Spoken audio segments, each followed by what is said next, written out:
So yesterday I had a meeting with Jessica. Jessica is a gal who's come in and out of my life from time to time. She's a professional organizer. She just keeps me organized and she does it well.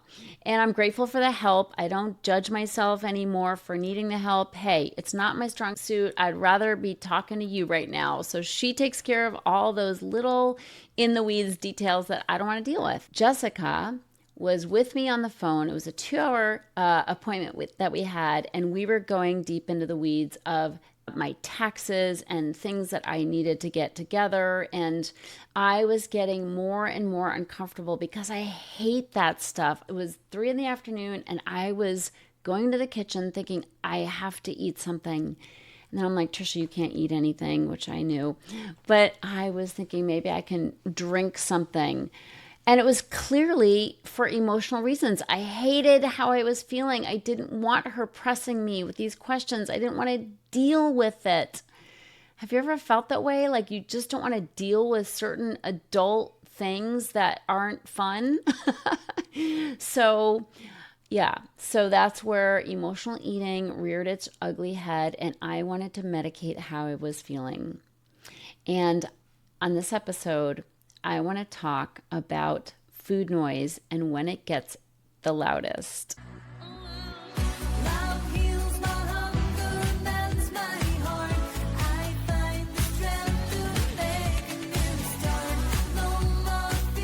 Welcome, everybody, to Confessions of a Binge Eater. So food noise shows up in so many different ways, and I'm exploring that in this series called The Food Noise Fix. So maybe you can think about a time when you were super uncomfortable. Maybe it was when you were doing your taxes last, or maybe it was when you were paying bills and all of a sudden you were facing your bank balance, or struggling with your spouse about who pays what, or just something really uncomfortable, a real life thing. And you started to think about food, like I need to get something to eat. So it wasn't a mild craving. It was like loud, what can I eat now? It was the kind where you couldn't think about anything else. Now, what was happening during that time when you ate and you really didn't need food? Okay, it wasn't a physical urge. It was a craving to distract yourself from what you were feeling. You know, maybe you got off a call that didn't go well. Maybe someone said something that stung and you didn't say anything back. So then you're flagellating yourself for having not stood up for yourself.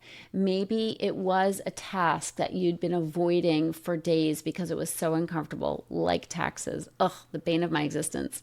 You know, nothing dramatic happened at all. You were just restless and uncomfortable, unsettled, and you couldn't put your finger on it, and you didn't even think that it was anything. You just knew it was time to go look for food.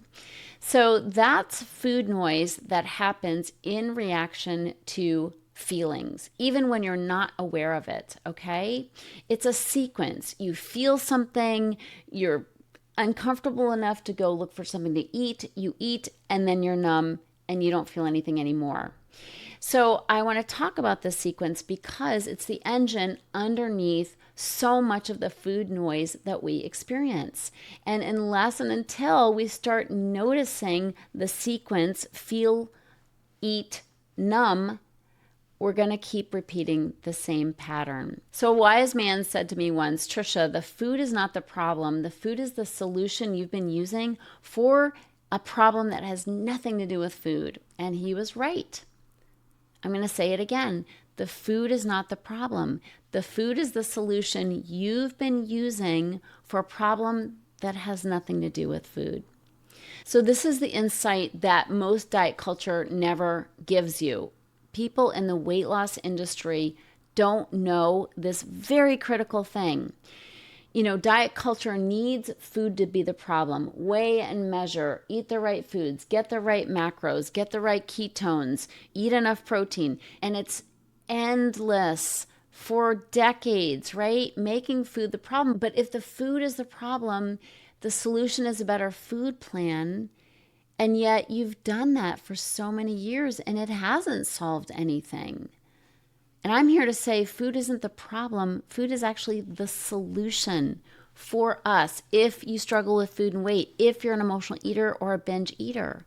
Food is the solution, meaning we use it to comfort us. We use it to cope when life feels hard. We use it to distract ourselves so we don't feel quite so bad.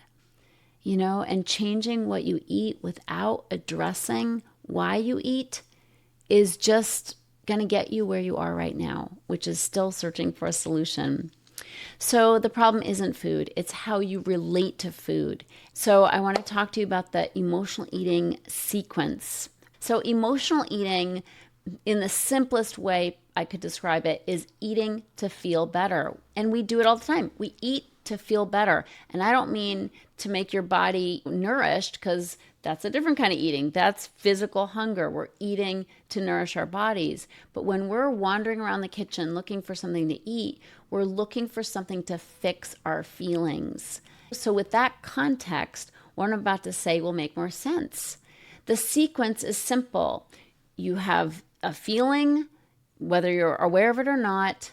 You wander to the kitchen, you eat something, and you no longer have that feeling. You're numb.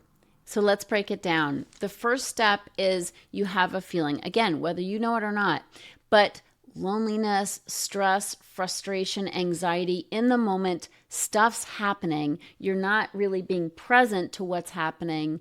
And so you go on to the second step, and that is to look for something to eat. And the eating is where most of us stumble and fall. We're like, oh my God, I ate something, without realizing it was preceded by a feeling. So it's not the eating that's the problem. Remember, it's the solution that got recruited when you were having feelings you didn't know what to do with. So here's the thing, it works. In the short term, food genuinely soothes, it distracts, and it numbs. And that's not weakness, okay? It's not weakness that you go looking for food. It's biology. Eating releases dopamine. It shifts your nervous system. It gives your mouth and mind something to do other than feeling something uncomfortable. It works. You feel better when you eat. That's why it's so hard to stop the pattern. And the third step in the sequence is you numb out. You don't feel anything. After the eating comes temporary relief. The feeling is gone. It's been stuffed down, quieted. But let's be clear, it didn't go anywhere. It's still there waiting. Feelings buried alive never die. But you do have some shame, right? Why did I do that? I shouldn't have done that. I can't believe I did it again. I blew my diet. So you've just added to the feeling that you already numbed out, you added a new layer, which is the shame and the self-recrimination. And that's the loop. That's what the food noise is keeping you stuck in. That loop of having feelings, eating, and then numbing, and never even really noticing what you were feeling in the first place. And that's the kicker. That's where we need to put the spotlight to help you find a fix for your food noise. Something I really need to say here is if you're looking for the cause of your eating to be the big T trauma, right? Some dramatic backstory, you may not find it. Not only because you may not have that in your past, but even if you do, what happens is this becomes a way of life for us. Food noise isn't just a reactive food noise. It's also ambient food noise. I'm going to get to that in the next episode. But what's really important to know for right now is sometimes the feelings that we're eating over is everyday stress, low-grade loneliness, maybe an accumulation of just really frustrating things that happened throughout the day. But if we're not used to looking at what's going on, if we're not emotionally tapped in and tuned in, then those feelings are there even when we don't know it. And oftentimes it's a pile of feelings that have just accumulated throughout the day. So you don't need to have a story that feels bad enough to justify this pattern. All right, stop thinking, oh, there's nothing wrong with me or nothing happened to me. Why am I an emotional eater or a binge eater? It's not really about that. This is a habit that we've developed, and it's worked for us for a long time. And we fall into it time and time again if we're not identifying those feelings, if we're not in the habit of offloading those feelings in a healthy way. So where we want to go with this habit is to start recognizing the feeling without immediately reaching for food, learning to recognize the emotion before it gets rooted into a craving, before it drives us to eat.